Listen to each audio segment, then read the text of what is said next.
Sveiki! Kaip apžvelgti pasiekimus užduoties lygmeniu alfa erdvėje?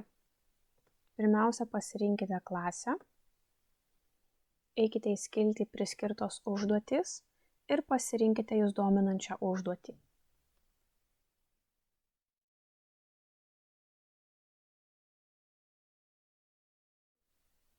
Dabar galėsite matyti, kada užduotis buvo sukurta, kiek žmonių ją išsprendė, koks įvertinimų vidurkis. Jei esate mokytojas, matysite, ar moksleivis peržiūrėjo priskirtą teoriją, be to matysite paskutinės peržiūros datą.